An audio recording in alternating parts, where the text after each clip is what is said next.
Welcome to the Kindness Chronicles, where once again we hope to inject the world with a dose of the Minnesota kindness that it desperately needs. We are back in the studio. We took a week off, but we had a special Lino Rulli episode that we played last week. That was episode 20. That was a long time ago. That was a long time 2021, I think it was. And in the studio, we got Steve Brown. Hi, Steve. Hi, welcome back to Thank you. Our world. Jeff Hoffman's Welcome. back there. KG's Welcome got the Kraken tonight. The Wild are playing the Seattle Kraken. And we've got a very special guest, Eastside St. Paul guy, kind of a legend of St. Paul, somebody that I've been aware of and I've admired for many, many years. We have with us the founder of Anytime Fitness, and it's now called Purpose Brands. Is that where we've... Chuck Runyon is with us. Welcome, Chuck. Hello, gentlemen. Thanks for having me. Thank you very much. It looks like you're in a sunny place, so that's always fun. Your hair looks fantastic, so we always have to comment on the hair. There's some hair envy going on here. Kevin, who's bald, he always gets very upset when we see guys with great hair. Well, so my partner of 37 years, Dave Mortensen, he's also the co-founder of Anytime Fitness. He is short and bald, and I remind him of that pretty much every day. That's very nice. That's what friends are for. Yeah. So speaking so of so much for kindness. Speaking of the Kindness Chronicles, let's make fun of our partner. You know, Chuck, we want to explore a number of things with you, but take us back to where are you from? I know you're from the east side of St. Paul. I understand that you worked at McDonald's. Yeah, so born and raised on the east side of St. Paul, went to Johnson High School, lived about 3 blocks away. If anyone knows like the Phelan Lake area, there's the beach. You'd kind of walk across the park. I was kind of like off of Maryland and Earl Street there. Oh yeah, that is the heart of East Side. Yeah, 100%. So East Side pride, man. Used to. We were all raised in the area where you could just ride your bike anywhere you want. Your parents weren't tracking you. You could just kind of come and go. And so I loved it. I had a BMX bike. I had a skateboard. I had paper routes for my first real job when I was like 8, 9, 10 years old. No kidding. And that was the day back in the day when you had to do morning and afternoon papers. You used to get 2 papers a day. And so my brother have to go collect. You remember you had to go around and collect? Yes. And then I would take that money and go play video games at 7-Eleven. Yeah. I also grew up on the east side. I was in the Upper East Side, up on the Tony part of the east side in the Battle Creek area. Ooh, but yes. I still claim east side very proudly. And my dad grew up on not Maryland and Earl, on Margaret and Earl by the old Margaret Playground. So yeah, and I used to go down there and play for sure. Very cool. And so if you remember, there's a McDonald's right now down in Phelan Parkway off of Maryland Avenue. It's still there. And so my mom started working there as a day lady. And then, of course, I went there as a teenager, 15 years of age, started working there. And then she ended up being a store manager to open up the one in Woodbury, which ironically is on the same street as our office in Woodbury. Oh, right. And so it's funny because I'm like, I work on Weir Avenue, and it's the second largest franchise I've worked for because McDonald's is even bigger than us. Oh, my God. Yeah. One of our ardent listeners, Lisa McCauley, said that she once upon a time worked with you. Gosh, yes, I know the McCaulleys for sure. That's amazing. That's very funny. I've not seen them forever, but they were. I worked I slung many burgers and drive-throughs and all those with those guys. That was fun. And my wife worked at McDonald's when she was in high school down in Albert Lee, and she said that she and her friend Michelle ran the fastest, most efficient drive-through operation in the history of McDonald's. So you guys might have to battle over that. Remember Filet of Fish Fridays during Lent? You'd have to have like speed contests. Oh, absolutely. We were dialed in, man. Nothing like a little undercooked fish for you. With a shamrock shake to slide it down. The green. Oh, yeah. So as this is the Kindness Chronicles, the angle that we'd like to explore with you is, your business is really all about caring for oneself and kindness to oneself. And I know that, the culture of your company, from the people that we've talked to, we had Mark Daly has led us to you. So Mark Daly is a great storyteller, and he gave we had a great chat with him, and you came up a few different times. So he led us to you. So that's why we're. Yeah, I said, I know that guy. My mom and dad were at a fundraiser at your house once upon a time in Stillwater. Oh, yeah, sure. Yeah. I'm sure Hill Murray was trying to separate people from their money. So, they do a pretty effective job at it. They're very good. They are very good. And shout out to Mark Daly, by the way. I miss that guy. He's an exceptional human, great storyteller. Yeah. And he really he really helped put some of the heart and soul in our brand with the storytelling. Yep. He's a very talented guy. Chuck, take us back to how did you get into the fitness business? I often wonder, were you a fitness guy first or a business guy first? Fitness guy first. So back in, you know where that McDonald's was in Phelan Shopping Center? Yeah. Right, probably about a 5-iron away, back in the corner of the shopping center was a health club called Medalist Sports Club. I don't know if you guys remember that. I do. Mm-hmm. Yeah, it had tennis courts and racquetball courts and basketball. And, one of my good friends started to work the front desk, and I started to go down there and play tennis and play basketball. And then they were hiring for a part-time salesperson. I was going to Inver Hills Community College at the time. I was working at Super America and McDonald's out in Woodbury. And I started to work as a part-time salesperson on the weekends. And, I got to be pretty good at it. And I love the culture of a fitness center that had basketball and racquetball and all that. And, competitive knee you're trying to sell. And then over time, I just became pretty good. And I, ended up leaving both Super America and McDonald's because I was making more money and enjoying it more, selling memberships at Medalist. And then I left Inver Hills Community College. And so, my partner and I both only have just high school educations.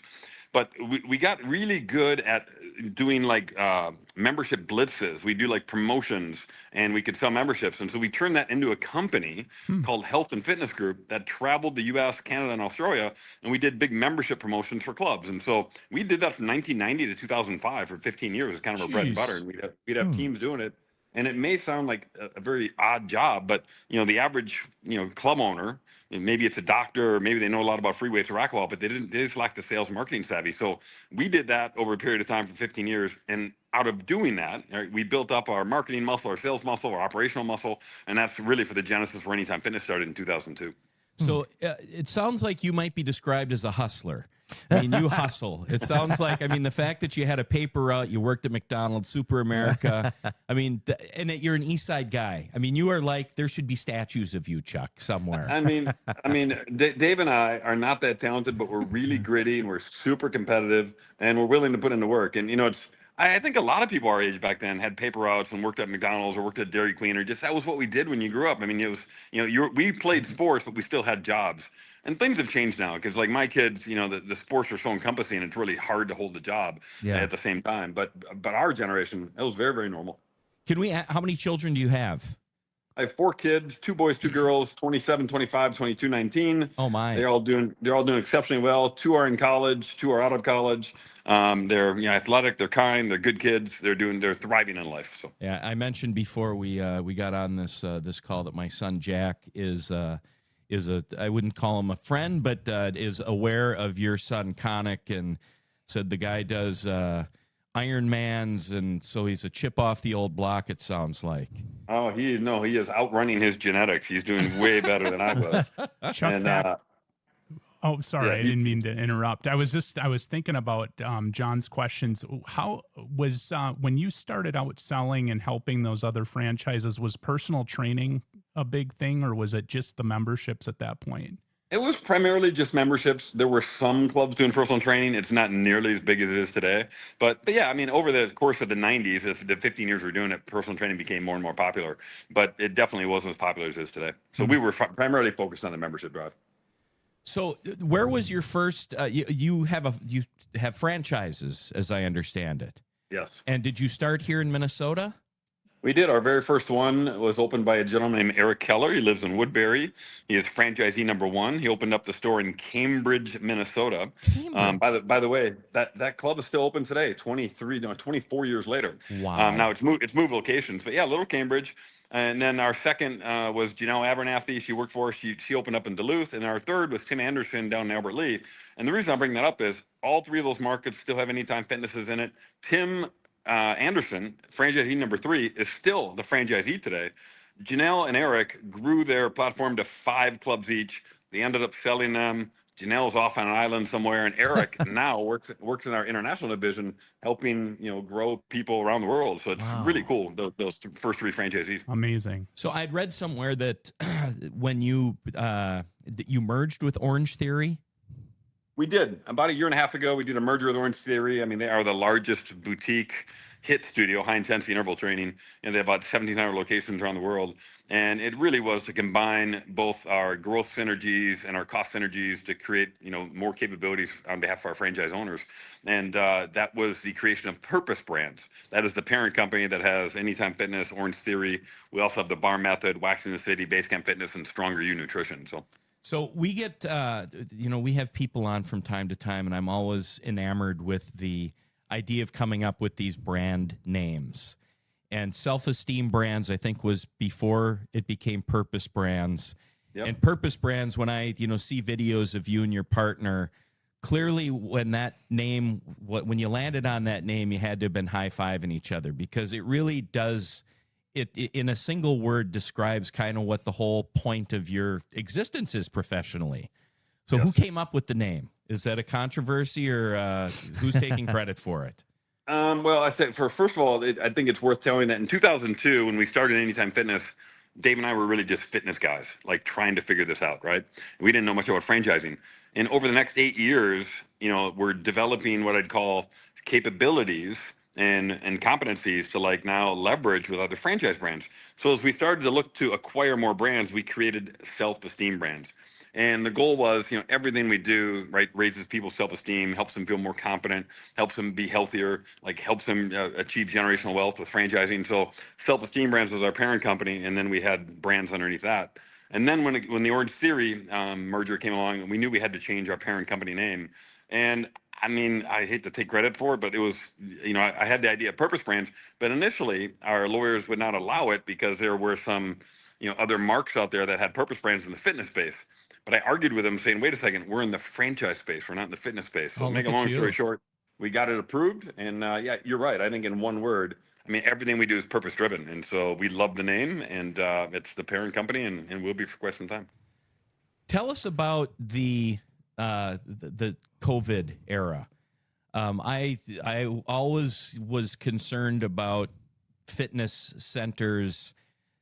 I felt like the legislature, nobody seemed to care about fitness centers. Let's get the bars open, let's get the restaurants open, but where the health takes place, to hell with those guys. They can figure it out.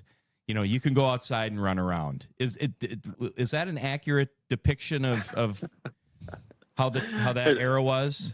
It's kind of sad and pathetic, isn't it? But that is the way politicians think. Yes, I worked in fast food, and look, I love a good cocktail, but it's crazy that liquor stores and restaurants and tattoo shops and those places could remain open, but gyms and studios were forced to close at a time when people needed physical and mental well-being more than ever before. And look, we talked to policymakers saying, look, we can limit the amount of people in here, we can partition off, we can do all the things necessary to make safe environments. But most of the states were closed. In fact, most of the around the world were closed. Never did we think we'd have to close down 5,000 locations around the world in a matter of 3 weeks.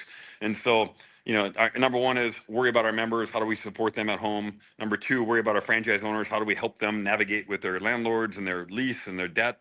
And then number three is we had to worry about our employees. And so we kind of took that approach, and it served us well. We survived COVID much better than our competitors did, and I give so much credit to our team. We were working 7 days a week because at the time we had clubs in 15 time zones around the world, and so we're helping our owners close down, reopen responsibly. I'll give you a quick bet we made. During COVID, we didn't know when we'd be reopened. So we talked to our team. We're like, hey, look, we should create a reservation system, almost like an open table for gyms, knowing that maybe somewhere in the world they would limit the amount of people that could be in the club.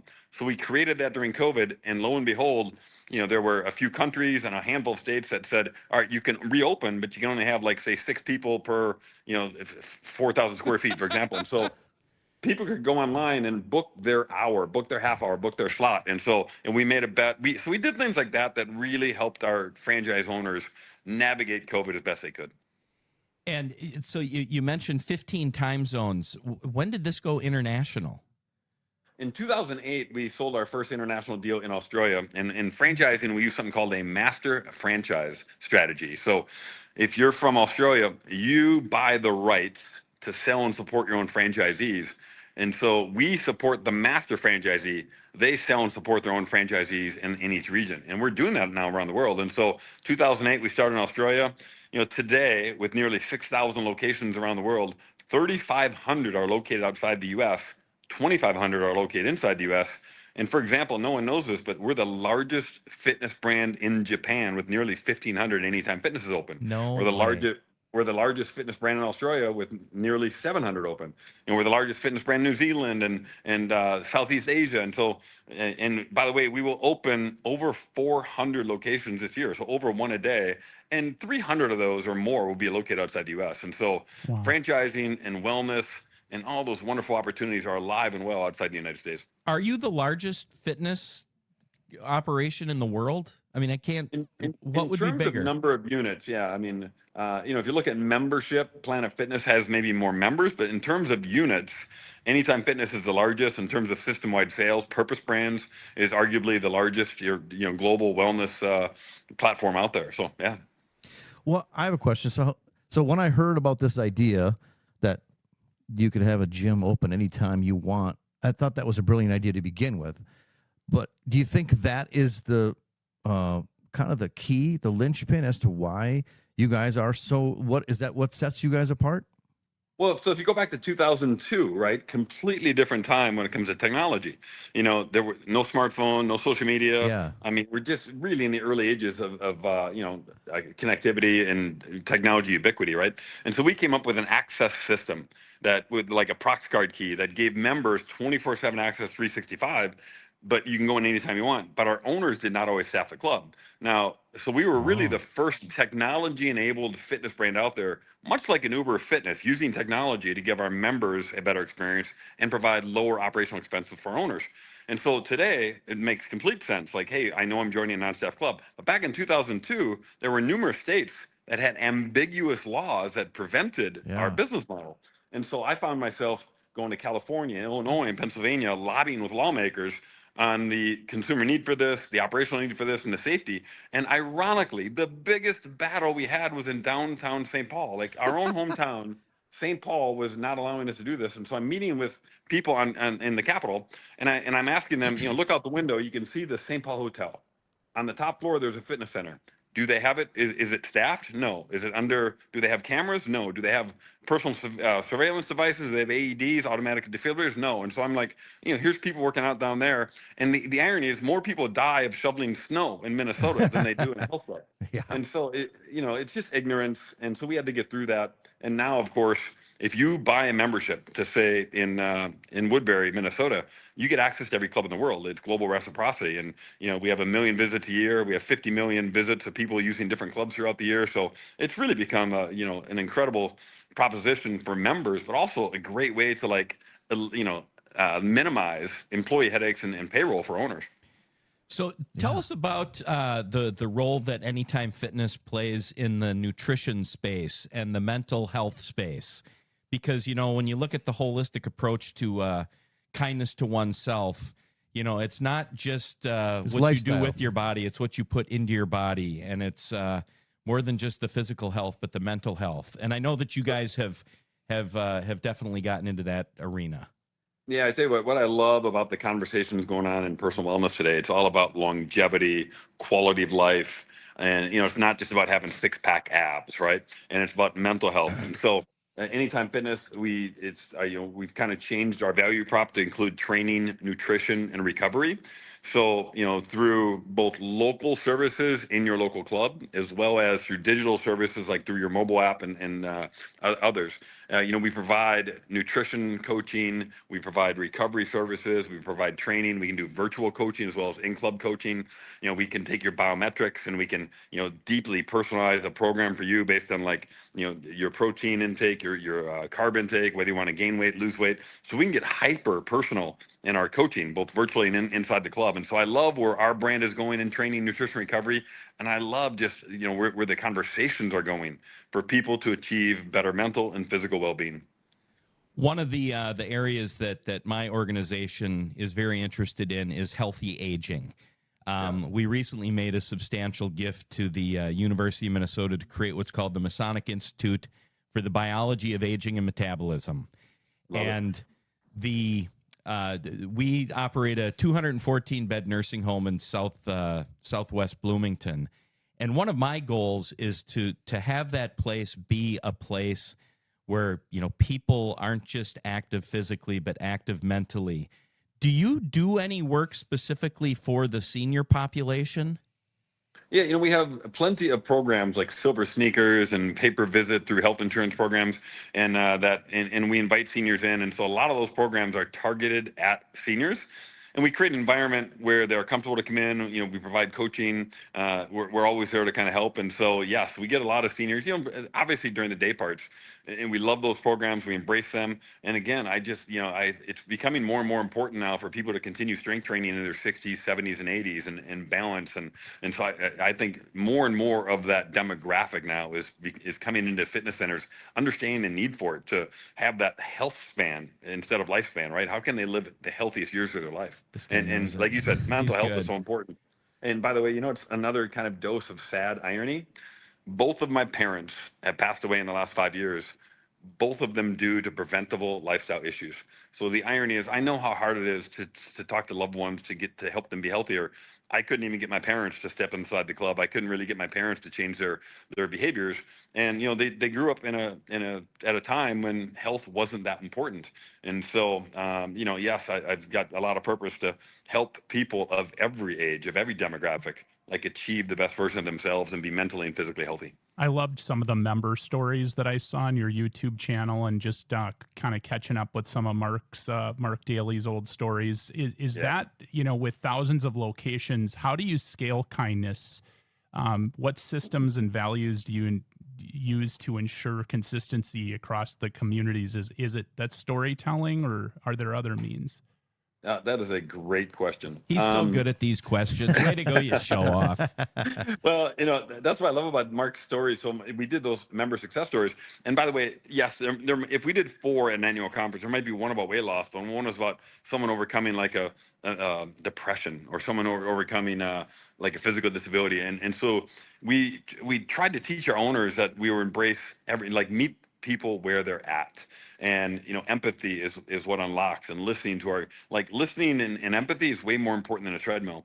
And so we did that through training. We did it through storytelling. Like, we would take Mark's stories and show them all of our trainings events and our annual conference, and we would celebrate the member success, but also celebrate like the owners and the staff who showed that empathy, who showed that heart. And so we just kept beating that drum with our owners, saying, look, other clubs are bigger than us. Other clubs are cheaper than us, but no one's going to care more than Anytime Fitness. And so I think a secret to our success over the years is we are franchisee owned, which means we have a local owner operator who cares about their members, who cares about their community. They engage in their community. They know their members, unlike some of our competitors. And we truly can't outkill the competition. And that really taps into exactly what Mark was saying, where you guys, you should be so proud of yourself for creating a culture and a lifestyle brand for people to join a community and do something great for themselves. It's awesome. And those stories that Mark told us, he had a few of them that were just really remarkable and inspiring. Yes, our annual conference is every year. It's every other year, but it used to be every year. And our last night of the conference was our big gala, and everyone got dressed up. We celebrate all of our award winners, but we'd show these Mark Daly videos, and these member success stories would get up on stage, unscripted, and oh my gosh, it was the most emotional moments of my life. And I could not be any more proud. Wow. Everyone was touched by those videos, and I mean, I'll just never forget them. And they really have been some of the favorite weekends of my life. And the exclamation point have been those member success stories. That's fantastic. We have a lot of business owners that listen to this program, and get the feedback from them about how important kindness and how important empathy is in their leadership of their businesses. And I've heard you described as your typical or an extraordinary servant leader. What does servant leadership mean to you, and what how has that helped you in your success? Yeah, I think my partner and I, we see people not just as employees, but kind of like, the whole person. We understand that outside of work, they're a parent and they have kids they've got to raise, or maybe they're dealing with aging parents, or they also have hobbies. They want to live a full life. And so, like Dave and I think about that. We're like, all right, how can we help them be a better individual, a better parent? And so we always had like unlimited personal time off. Like if we hired you, we trust you, we know you'll get the work done. Like go do your thing. And we've always been a very, very good place to work for mothers. And by the way, one of the secrets to our success is that over half of the people of influence at our company have been women.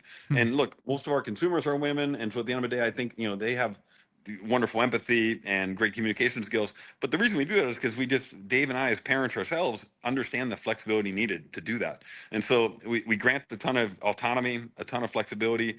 We do employee growth funds. So we always wanted a culture of growth. And so we used to put 0.5% of our revenue into an employee growth fund, and we'd invest in our employees for personal and professional growth. So we paid for people to run their first marathon. We paid for them to take guitar lessons. We paid for them for continuing education. And you're like, Chuck, well, that's got nothing to do with the business. I'm like, wait a second. We want a culture of growth. We're always growing personally and professionally. And so we just invest in people, our time, our effort, our hearts. And, we want them, all we want is, let's say they work with us for 5 years. We want them to look back and say, I made the company better, and here's how, but the company made me better, and here's how. So we want to make them better too. It's a mutual investment. We talked before this. Mark Daly told us about his tattoo. And let's talk about. We didn't talk about this on the call. Did he tell you he got in trouble for it because he didn't even tell his wife until like weeks later? Yeah, exactly. That was the story. Yep. Yeah, I was there when he got it, by the way, and I'm like, Mark, and he's like, he was all in. He was like, what am I doing? And he was very proud to be part of that culture of. It was a contagious culture. Well, people like part wanted of to be this part family. Of it. This, and who came up with the Running Man logo? I wish I could tell you, like we had some like. I don't know, some color theory or something, but we hired some graphic designer. Now this goes back to like late 2001. We're like weeks away from opening our first club in Cambridge. We don't have a logo yet. We're typical entrepreneurs, right? And so we hired a guy who back in the day was an early adopter of herbal enhancements. Let's put it that way. Okay. Early adopter. And we'd put him in the back room, and there's always a funky little smell coming out of it. Sure. And he'd come to us with all these ideas, and he came to us with the Running Man, and we liked it. And then we're like, and at the end of the day, we decided on purple because it's Minnesota, it's neutral, it's passionate. And so honestly, it was more of a, hey, we like it, let's go with it. We didn't really put that much thought into it. Oh my God, that's fabulous. Yeah, even some of the success stories I heard, people would walk in and say, it's like my home away from home, and I'd see the purple carpeting. So I think, plus you got Prince too with the Minnesota. Well, yeah. I don't know if it's Prince or our Vikings heritage, what it is, but there you go. Yeah. Another one. Yep. Well, I did. Hey, by the way, we are the Minnesota's most winningest purple team. Because we've won franchise of the year a couple times globally. So in our industry, that's like winning the Super Bowl. And as you know, well, that's not a very high bar in Minnesota these days. But congratulations. Yeah. Thank you. Just real quick on the tattoos, and then we'll shut this down and let you get back to Scottsdale, the Scottsdale weather. Who got the first tattoo? So in downtown St. Paul in 2005, our very, very first annual conference, we went on the riverboat cruise. We had 2 nights, one riverboat cruise, and a little bit of fun and party involved. And a gentleman named Mike Elfgott, he's an immigrant from Russia. He was working in one of our clubs. He was a franchise owner. He said, hey, I want to go get the Running Man tattoo. There's a tattoo shop down the street. And so I'm like, if you do it, I'll pay for it. So he goes down there, I'm still at the party. He comes back, he pulls off his bandage, and there it is on his shoulder, and it's literally still bleeding. And I'm like, dude, you bleed purple, which became like our phrase for 20 years, like bleed purple, bleed purple. And so he's the first guy to do it, and that was in 2005. And then like it started to just, one more and 2 more and 3 more. And finally by 2009 at our annual conference, we now have 5 full-time tattoo artists for the last 16 years at our annual conference. It still blows me away. Hundreds of people get a tattoo at the conference. And somewhere around the world, if someone gets a tattoo, the owner can send us a picture, a receipt, we reimburse it. And I bet you we've spent over $500,000 on tattoos. Wow. That's unbelievable. And by the way, if anyone wants to come to our Woodbury office, I think we're the only corporate campus in the world with a full-time tattoo room. It's a, and by the way, we opened that building in 2016. The name of the room is Bleed Purpose. Not Purple, Bleed Purpose. My God. And there so once guess what? again. Pretty smart And marketing. now we're purpose Really? brands. Yeah. Yeah, it's And he's from awesome. the east side of St. Paul. Yeah. What happened? J- Where did Generation I get X, that? 87 God. grad. Wow. So, Go you were, Governors. you were on a riverboat cruise. My senior prom was on a riverboat cruise Yeah. that took 24 hours. Dude, I was there. No. I was there. Yeah, I think they combine schools Yes. sometimes. Yeah. But you're a senior. I think I was. Are you sure it wasn't like a junior? I don't think it was my senior. I think it was like a junior. But It would we have got been your stuck on the darn junior year thing. because I was 86. You were 87. Yes. You guys on the Dude, same I was boat. on that boat. You're shitting me. Is that the Stillwater? We got stuck on that thing. No, we got stuck on the way. We went down to like Prescott, Wisconsin, and we got stuck in a lock. Yes. Oh, funny. And the Yes. it was the worst. Who did you go with? Can we ask that question?